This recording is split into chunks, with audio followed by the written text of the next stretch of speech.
കഴിഞ്ഞ കുറെ ദിവസങ്ങളായി പ്രേക്ഷകരിൽ ചിലരെങ്കിലും ആവശ്യപ്പെടുന്ന ഒന്നാണ് ആരവല്ലി കുന്നുകളെക്കുറിച്ചുള്ള ഒരു വാർത്ത, ഒരു അനാലിസിസ് ചെയ്യണമെന്നുള്ളത്.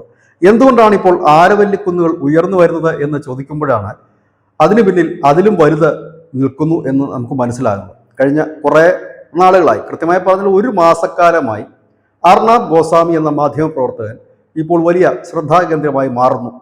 അതായത് പ്രതിപക്ഷ പാർട്ടികൾ ഇദ്ദേഹത്തെ വാനോളം പുകഴ്ത്തുന്നുണ്ട്. അത്തരം ചില ഓൺലൈൻ മാധ്യമങ്ങൾ ഇദ്ദേഹത്തെ മോദിക്ക് എതിരാണ് ഇപ്പോൾ അർണാബ് ഗോസ്വാമി, അതായത് ഗോദി മീഡിയയുടെ ആ ഒരു പാളയത്തിനകത്ത് പട തുടങ്ങിയിരിക്കുന്നു, മോദിക്കെതിരെ അർണാബ് തിരിയുന്നു, ഇനി പലതും പുറത്തു വരും, അങ്ങനെ ഒരുപാട് കാര്യങ്ങൾ വരുന്നു. ഇവിടെയാണ് ഈ അടുത്ത കാലത്ത് അർണാബ് അവരുടെ ചാനൽ കൃത്യമായി പറഞ്ഞാൽ കഴിഞ്ഞ കുറേ ദിവസങ്ങളായി കൃത്യമായി ഫോളോ അപ്പ് ചെയ്യുകയും പ്രൈം ടൈമിൽ നിലനിർത്തുകയും ചെയ്യുന്ന ഒരു വാർത്തയാണ് ഈ ആരവല്ലി കുന്നുകളിലെ ഖനനവുമായി ബന്ധപ്പെട്ട വാർത്തകൾ. ഇത് മോദിക്കെതിരാണ് എന്ന് പറഞ്ഞുകൊണ്ടാണ് ഇപ്പോൾ ഇദ്ദേഹം നടത്തുന്ന ഡിബേറ്റുകളെ മറ്റും വെച്ചുകൊണ്ടാണ് ഇത്തരത്തിൽ ഉള്ള അർണാബ് തിരിയുന്നു, മാധ്യമങ്ങൾ തിരിയുന്നു എന്ന രീതിയിൽ. സാധാരണ അങ്ങനെയാണല്ലോ, ഒരു ജൻസി കലാപം ഇല്ലെങ്കിൽ ഭരണത്തിനെതിരെയൊക്കെ സംഭവങ്ങൾ നടക്കുമ്പോൾ ആദ്യം മാധ്യമങ്ങൾ തിരിയും, പിന്നെ ജനങ്ങൾ തെരുവിലിറങ്ങും. അങ്ങനെയൊക്കെയാണ് എല്ലായിടത്തും കണ്ടുവരുന്നത്. ഇന്ത്യയിലും മുമ്പ് അങ്ങനെയൊക്കെ ആയിരുന്നെങ്കിലും ആ കലാപരിപാടി ഇപ്പോൾ ഇല്ല എന്നുള്ളതാണ്. കാരണം സോഷ്യൽ മീഡിയയുടെ വരവോടുകൂടി മുഖ്യധാരാ മാധ്യമങ്ങളും കള്ളം ചമയ്ക്കുന്ന മാധ്യമങ്ങൾക്കും ഒക്കെ ഒരല്പം പിന്നാക്കം പോകേണ്ട വന്നിട്ടുണ്ടെന്നുള്ളത് യാഥാർത്ഥ്യമാണ്. ഇല്ലെങ്കിൽ തന്നെ മാധ്യമങ്ങൾ അധികാരത്തിൽ ഏറിയ കാലം മുതൽ, അതായത് 2002 മുതൽ നിരന്തരം വിമർശിക്കുകയും കല്ലെറിയുകയും ചെയ്യുന്ന നേതാവാണ് മോദി. അതിനെയൊക്കെ അതിജീവിച്ച് മാധ്യമങ്ങളുടെ തലവോടില്ലാതെ തന്നെ അധികാരത്തിലിരിക്കുന്ന ആ വ്യക്തിക്ക് മാധ്യമങ്ങൾ എന്ത് ഭയം? ഇവിടെ എന്തുകൊണ്ടാണ് അർണാബ് ഗോസ്വാമിയുടെ പേര് ഉയർന്നു വരുന്നത്? അർണാബ് ഗോസ്വാമി അഥവാ അർണാബ് രഞ്ജൻ ഗോസ്വാമി എന്ന ആസാമിൽ ഉള്ള ആസാമിൽ സംസ്ഥാനത്ത് ജനിച്ചു വളർന്ന ഒരു വ്യക്തിയാണ്.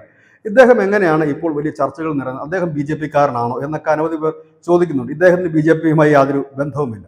മുമ്പ് പലപ്പോഴും ചർച്ചകളിലൊക്കെ ഞാൻ പറയാറുള്ളൊരു വാക്കുണ്ട്, വഴി RSS എന്ന് പറയും. കാരണം അവർ RSS കാരാണോ എന്ന് ചോദിച്ചാൽ അല്ല, പക്ഷെ അവരെ വിശേഷിപ്പിക്കുന്നത് അവർ RSS കാരാണ് എന്നാണ്.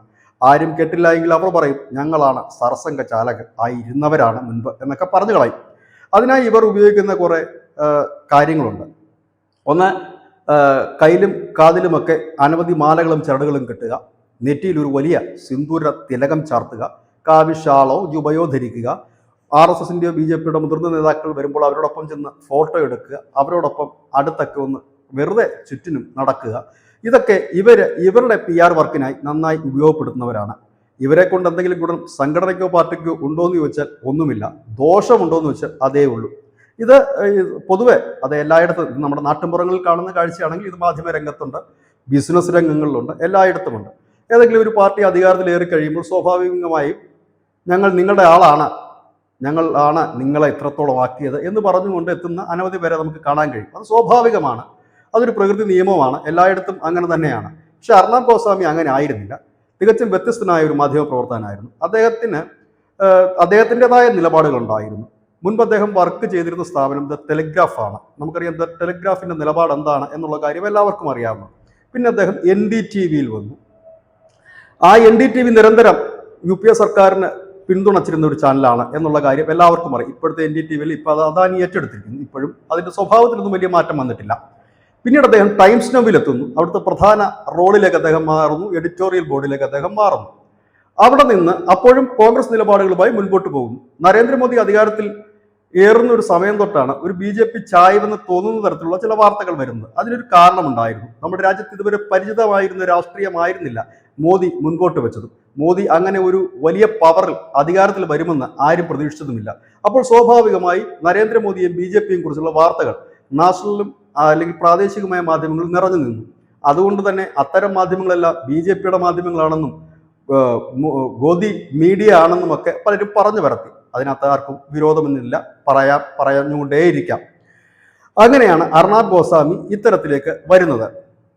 ഈ അർണാബ് ഗോസ്വാമിയുടെ നിലപാടുകൾ എന്നും BJP-ക്ക് അനുകൂലമായിരുന്നു എന്ന് ചോദിച്ചാൽ ഒരിക്കലും BJP-ക്ക് അനുകൂലമായിരുന്നില്ല. കോൺഗ്രസിന് അനുകൂലമായിട്ടും അദ്ദേഹം നിലപാടുകൾ അനവധി എടുത്തിട്ടുണ്ട്. റഫേൽ കേസ് എന്നൊരു ഉദാഹരണമാണ്. റഫേൽ കേസിൽ സുപ്രീം കോടതി ക്ലീൻ ചിറ്റ് സർക്കാർ നൽകിയപ്പോൾ അർണാബ് ഗോസ്വാമിയാണ് അക്ഷരാർത്ഥത്തിൽ കോൺഗ്രസ്സുകാരെ രക്ഷിച്ചതെന്ന് പറയാം. അദ്ദേഹത്തിന്റെ പ്രൈം ഡിബേറ്റുകൾ അദ്ദേഹം സ്ഥിരമായി പറഞ്ഞത് പ്രതിപക്ഷത്തിന് ഇത്തരം ആരോപണങ്ങൾ ഉന്നയിക്കാനുള്ള അവകാശമുണ്ടെന്നും കോടതിയിൽ പോകാനുള്ള അവകാശമുണ്ടെന്നും അത് തെറ്റല്ലെന്നും അവരെ കുറ്റപ്പെടുത്തുന്നത് ശരിയല്ലെന്നും പറഞ്ഞുകൊണ്ട് കോൺഗ്രസിനെ ന്യായീകരിച്ചുകൊണ്ടാണ് അർണാബ് രംഗത്തെത്തിയത്.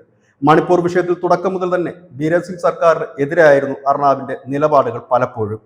2021-22 കാലഘട്ടത്തിൽ ഈ പ്രതിപക്ഷം പാർലമെന്റ് നിരന്തരമായി തടസ്സമുണ്ടാക്കിയപ്പോൾ അർണാബ് ആ പ്രതിപക്ഷത്തെ പിന്തുണച്ച് രംഗത്തെത്തി. അത് പ്രതിപക്ഷത്തിന്റെ അവകാശമാണ് എന്നായിരുന്നു അന്ന് അർണാബ് പറഞ്ഞത്.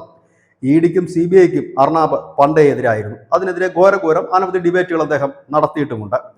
2020 അദ്ദേഹം ആർക്കിടെക്ട് അനന്യ നായിക്കിന്റെ മരണവുമായി ബന്ധപ്പെട്ട് അതിന് ചില പണമിടപാടുകളുമായി ബന്ധപ്പെട്ട് ഈ അർണാബ് ഗോസ്വാമി അറസ്റ്റ് ചെയ്യുന്നു. അന്ന് അദ്ദേഹം സർക്കാരുകളുടെ മാധ്യമ വിരുദ്ധ വിചാരണകൾക്ക് നേരെ രംഗത്ത് വന്നു. കാരണം പലപ്പോഴും സർക്കാരിന് അനുകൂലമൊന്നും ആയിരുന്നില്ല.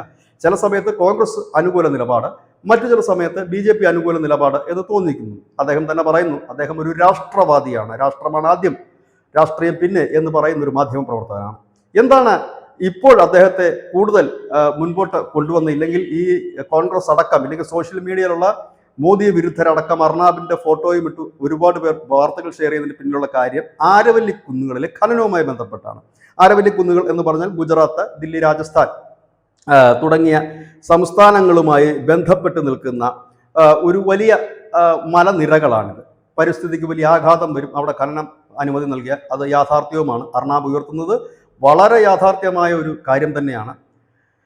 പക്ഷേ അവിടെ അതിനൊരു പ്രത്യേകത എന്ത് എന്ന് ചോദിച്ചു കഴിഞ്ഞാൽ, ഇവിടെ അനധികൃതമായി ഖനനം നടക്കാൻ തുടങ്ങിയിട്ട് പതിറ്റാണ്ടുകളായി. പുതിയതായിട്ടല്ല, അനധികൃത കോറികൾ അനവധിയുണ്ട് ഇവിടെ. അതായത് കല്ല്, മണല്, മാർബിള് തുടങ്ങിയവയാണ് ഇവിടുന്ന് പ്രധാനമായി ഖനനം ചെയ്യുന്നത്.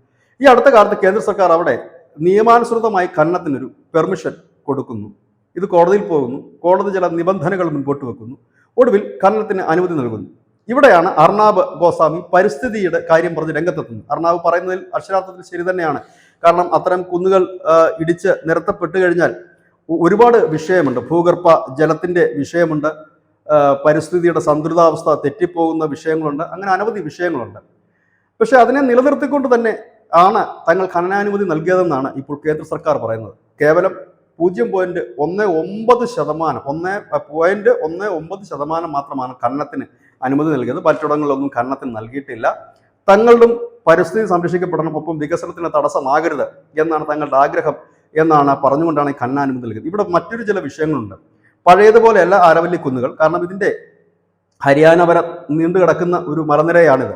ഇതിന്റെ ഭാഗമായിട്ടുള്ള ഗുരുഗ്രാമും ഫരീദാബാദും ഒക്കെ നഗരങ്ങളായി, വലിയ നഗരങ്ങളായി വികസിച്ചപ്പോൾ അവ പലപ്പോഴും കടന്നു വന്നത് ഈ ആരവല്ലി കുന്നുകളിലേക്കാണ്. അതായത് ഈ ആരവല്ലി കുന്നുകളിലുള്ള പണ്ട് കാലത്തെ പല ഗ്രാമങ്ങളും ഇല്ലെങ്കിൽ ആളൊഴിഞ്ഞ പ്രദേശങ്ങളൊക്കെ ഇന്ന് വലിയ ടൗണുകളും വലിയ ടൗൺഷിപ്പുകളുമായി മാറിയപ്പോൾ അവ കുറച്ചുകൂടി വികസനം ആഗ്രഹിച്ചുകൊണ്ട് മുൻപോട്ട് തുറന്നു കയറിയതും ഈ ആരവല്ലി കുന്നിന്റെ ഭാഗങ്ങളിലാണ്. അതുകൊണ്ട് തന്നെയാണ് അർണാബ് ഉയർത്തുന്നത് ഇതിന്റെ പിന്നിൽ ചില റിയൽ എസ്റ്റേറ്റ് താല്പര്യങ്ങൾ ഉണ്ടായെന്ന്. അത് അന്വേഷണ വിധേയമാക്കേണ്ടതാണ്. ഏതായാലും അർണാബ് ഇപ്പോൾ ചോദിക്കുന്ന ചോദ്യങ്ങൾ കേന്ദ്ര സർക്കാരിനോടാണ്. കേന്ദ്ര സർക്കാരിനോട് മാത്രമേ ചോദിക്കാൻ കഴിയുകയുമുള്ളൂ. കാരണം ഖനനാനുമതി നൽകിയത് അവരാണ്. അപ്പോൾ അതിന്റെ ക്ലാരിറ്റി വരുത്തേണ്ടതും കേന്ദ്ര സർക്കാർ തന്നെയാണ്. അപ്പോൾ സ്വാഭാവികമായി അത് മോദിക്കെതിരല്ല, മറ്റെന്തെങ്കിലും എതിരല്ല. കാരണം ഭരണകൂടത്തിന് എതിരെ ചോദ്യങ്ങൾ ചോദിച്ചുകൊണ്ടേയിരിക്കണം, സംശയങ്ങൾ തീർത്തുകൊണ്ടേയിരിക്കണം. കാരണം ആരവല്ലി കുന്നുകൾ, കാരണം നമ്മളുടെയും നിലപാട് അങ്ങനെ തന്നെയാണ്, പരിസ്ഥിതി സംരക്ഷിക്കപ്പെടുക തന്നെ വേണം. ഒപ്പം അതിൻ്റെ പേരിൽ വികസനം തടയുകയും ചെയ്യരുത് എന്ന് കരുതി മല ഇടിച്ചു നിരത്തി അവിടെ വികസനം കൊണ്ടുവരണമെന്നല്ല. എന്നാൽ വികസനം മാത്രം മതിയെന്നോ ഇല്ലെങ്കിൽ പരിസ്ഥിതി മാത്രം മതിയെന്നോ അല്ല, പരിസ്ഥിതിക്ക് വലിയ ആഘാതം സൃഷ്ടിക്കാത്ത തരത്തിലുള്ള വികസനം വേണമെന്നാണ് എല്ലാ മാധ്യമങ്ങളുടെയും നിലപാടെന്നാണ് ഞാൻ മനസ്സിലാക്കുന്നത്. ഏതായാലും നമ്മളുടെ നിലപാട് അങ്ങനെ തന്നെയാണ്. പരിസ്ഥിതി സംരക്ഷണവും വേണം, വികസനവും വേണം. ഇതിനെക്കുറിച്ചുള്ള ഡിബേറ്റ് കൃത്യമായി വരുന്ന ഒരേ ഒരു ചാനൽ റിപ്പബ്ലിക് TV മാത്രമാണ്. അതുകൊണ്ടായിരിക്കാം അർണാബിന്റെ സ്വതസിദ്ധമായ കടന്നാക്രമണ ശൈലിയെ ഇപ്പോൾ കടമെടുത്തുകൊണ്ട് തൽക്കാലത്തേക്ക് ക്രിസ്തുമസ് കഴിയും വരെയെങ്കിലും ഇതായിരിക്കട്ടെ ഞങ്ങളുടെ അപ്പൻ എന്ന് പ്രതിപക്ഷം കരുതിയിട്ടുണ്ടാകാം. ഏതായാലും അർണാബ് ഗോസ്വാമിയെ സംബന്ധിച്ച് അദ്ദേഹം അങ്ങനെ ഏതെങ്കിലും ഒരു പക്ഷത്തേക്ക് ചാഞ്ഞു നിൽക്കുകയോ നിലപാടെടുക്കുകയോ ചെയ്യുന്ന ഒരു വ്യക്തിയല്ല. പലപ്പോഴും നെഹ്റുവിൻ്റെ ആ സിദ്ധാന്തങ്ങളെ അല്ലെങ്കിൽ നെഹ്റുവിൻ്റെ നിലപാടുകളെയൊക്കെ വളരെ ശ്ലാഘിക്കുന്ന ഒരു മാധ്യമപ്രവർത്തകൻ കൂടിയാണ്.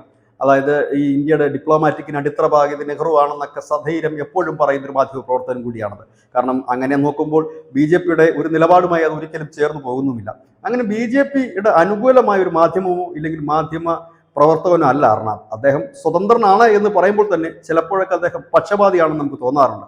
ചിലപ്പോഴൊക്കെ കോൺഗ്രസ്സുകാരനായി, മറ്റു ചിലപ്പോൾ BJPക്കാരനായി നമുക്ക് തോന്നുന്നു. സ്വാഭാവികം മാത്രമാണത്. ഏതായാലും ഒരു അർണാബ് വിചാരിച്ചാലോ 1000 അർണാബ് വിചാരിച്ചാലോ ഒരു സർക്കാരിനെ താഴെ ഇറക്കാൻ കഴിയാത്ത വിധം ഇന്ന് ഇന്ത്യയിലെ മാധ്യമ സ്വാതന്ത്ര്യം മാത്രമല്ല മാധ്യമരംഗവും പാടെ മാറിമറിഞ്ഞിരിക്കുകയാണ്. മുൻപ് വിരലെണ്ണാവുന്ന മാധ്യമങ്ങൾ പടച്ചുവിടുന്ന വാർത്തകൾക്ക് പിന്നാലെയാണ് ജയം പോയതെങ്കിൽ ഇന്ന് ആ ജനത്തിന് സ്വീകരിക്കാൻ പറ്റുന്ന ഇല്ലെങ്കിൽ വാർത്ത അറിയാൻ പറ്റുന്ന 1000 മാധ്യമങ്ങൾ ഇന്ന് നമ്മുടെ നാട്ടിൽ പോലുമുണ്ട്. അത്തരത്തിൽ അർണാബിന് കള്ളം പടച്ചുവിട്ട് നിൽക്കാൻ കഴിയില്ല. പക്ഷെ അർണാബ് ഉയർത്തുന്ന ചില ചോദ്യങ്ങൾ വ്യക്തവുമാണ്. കാരണം പരിസ്ഥിതി സംരക്ഷിക്കപ്പെടേണ്ടതാണ്. കാരണം ഒരു രാജ്യത്തിൻ്റെ അല്ലെങ്കിൽ ഒരു ഭൂപ്രദേശത്തിൻ്റെ നിലനിൽപ്പിന് അത് അനിവാര്യവുമാണ്. അവിടെയാണ് ഇപ്പോൾ സർക്കാർ കുറച്ചുകൂടി വ്യക്തത വരുത്തിയിരിക്കുന്നത്. കേവലം 0.19% മാത്രമാണ് ഖനനത്തിന് അനുമതി നൽകിയിരിക്കുന്നത് എന്നുള്ളതാണ്. അതും സുപ്രീം കോടതിയുടെ ഉത്തരവിൽ പറയുന്ന നിബന്ധനകൾ എല്ലാം പാലിച്ചുകൊണ്ട്. ഏതായാലും കഥ മുൻപോട്ട് പോവുകയാണ്. എല്ലാ കാലത്തും ഒരു അപ്പൻ വേണമല്ലോ നമുക്ക് എന്തെങ്കിലുമൊക്കെ കാര്യങ്ങൾക്ക് മുൻപോട്ട് നീങ്ങണമെങ്കിൽ. തൽക്കാലം ക്രിസ്മസ് കഴിയുന്നത് വരെ നമുക്ക് അർണാബിനെ അപ്പനാക്കാം. ഇത് തന്നെയാണ് ന്യൂസിന് നമ്മളൊരു പോയിന്റ്. നമസ്കാരം.